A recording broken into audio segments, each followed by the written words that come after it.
Prime Minister Benjamin Netanyahu has said Israel will launch an invasion of the southern Gaza city of Rafah, regardless of truce talks with Hamas. It comes amid ongoing attempts to try to reach an agreement for a ceasefire and hostage releases.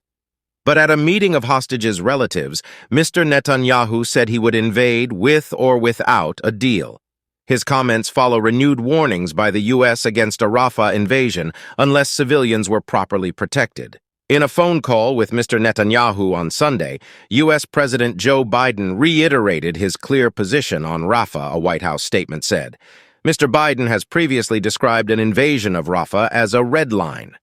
On Tuesday, UN Secretary General Antonio Guterres said an assault on Rafah would be an unbearable escalation, appealing for all those with influence over Israel to do everything in their power to prevent it. More than half of Gaza's 2.5 million population is in Rafah, having fled there to escape fighting in other parts of the territory. Conditions in the overcrowded city are dire, and displaced people there have spoken of a lack of food, water, and medication. The West Bank-based Palestinian President Mahmoud Abbas said on Monday that an invasion of Rafah would be the biggest catastrophe in the Palestinian people's history. Israeli sources told the Reuters news agency on Monday that plans to attack Rafah would be shelved in favor of a sustained period of calm if a ceasefire agreement between Hamas and Israeli was reached. Days earlier, Israel's Foreign Minister Israel Katz told Israeli Channel 12 television that if there will be a deal, we will suspend the Rafah operation. But on Tuesday, Mr. Netanyahu insisted that the war would continue until Israel had achieved all of its objectives in Rafah.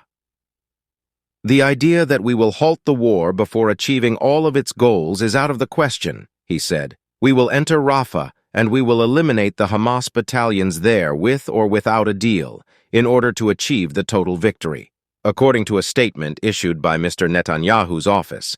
It said the families urged the Prime Minister and his National Security Advisor, Tzachi Hanegbi, to continue the war and ignore mounting international pressure. Many hostage families, however, have publicly demonstrated for the government to agree to a deal to return their loved ones at any cost. About 130 hostages from among 253 kidnapped by Hamas during its unprecedented attack on Israel on the 7th of October remain unaccounted for. At least 34 of them are presumed dead. The rest have been released or rescued. Indirect talks have been at an impasse for weeks, although the U.S. Secretary of State Antony Blinken said on Monday that he hoped Hamas would accept what he has called Israel's extraordinarily generous offer for a truce. Meanwhile, the head of the UN's refugee organization has warned that the looming invasion was causing people in Rafah to live in a state of constant traumatic stress disorder. People have not yet been asked to evacuate from Rafah, but there is a sense that if there is no deal this week, that could happen, Philippe Lazzarini told reporters. My colleagues on the ground are describing constant state of trauma among the people.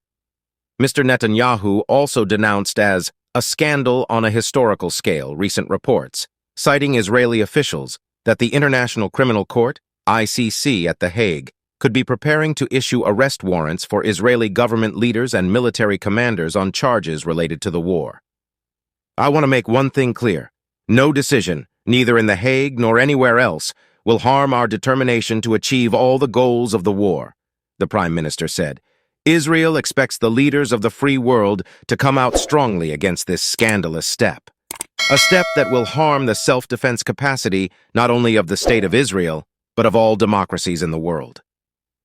There has been no announcement from ICC prosecutor Karim Khan KC. However, his office has been formally investigating alleged war crimes in the Israeli-occupied West Bank, East Jerusalem, and Gaza Strip since June 2014. And Mr. Khan has confirmed that the investigation will cover the 7th of October attack and the ensuing war. Israel has never ratified the Rome Statute, the ICC's founding treaty, and Mr. Netanyahu insisted that the ICC had no authority over the country.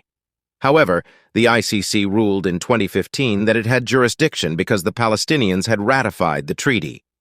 White House Press Secretary Karine Jean-Pierre said on Monday that the U.S., which has also not ratified the Rome Statute, did not believe the court has jurisdiction and did not support the investigation, kindly like Subscribe and share your thoughts in the comments section.